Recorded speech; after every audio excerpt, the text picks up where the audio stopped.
अगर जीना है तो मेहनत करनी होगी। मेहनत करने वालों की ही दुनिया में कद्र होती है। गोपाल ने पूछा, लेकिन मैं क्या कर सकता हूं? मेरे पास ना पैसा है ना कोई काम।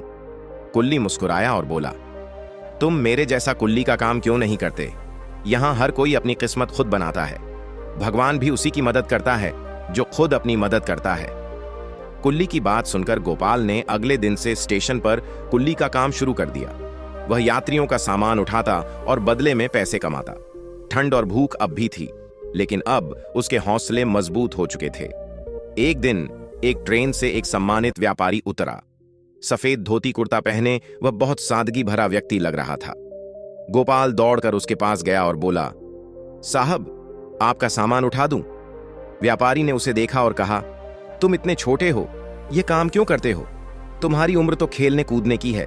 गोपाल ने धीरे धीरे अपनी पूरी कहानी व्यापारी को सुनाई। उसकी हिम्मत और ईमानदारी सुनकर व्यापारी, जिसका नाम शिवनाथ जी था, काफी प्रभावित हुए। उन्होंने कहा, बेटा, मैं तुम्हारी मेहनत और लगन को देख रहा हूं। मेरे पास में कपड़ों का एक गोदाम है। अगर तुम वहां काम करना चाहो तो मैं तुम्हें अच्छा काम और पैसा दूंगा।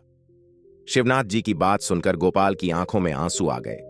उसने हाथ जोड़कर कहा, साहब, आपने मेरी जिंदगी बदल दी। शिवनाथ जी मुस्कुराए और बोले, यह तुम्हारी मेहनत का फल है बेटा। हो सकता है भगवान ने मुझे तुम्हारी मदद के लिए भेजा हो। गोपाल अब गोदाम में काम करने लगा। वह कपड़ों की पैकिंग करता, ग्राहकों से बात करता और हर काम ईमानदारी से करता। उसकी मेहनत देखकर शिवनाथ जी बहुत खुश हुए।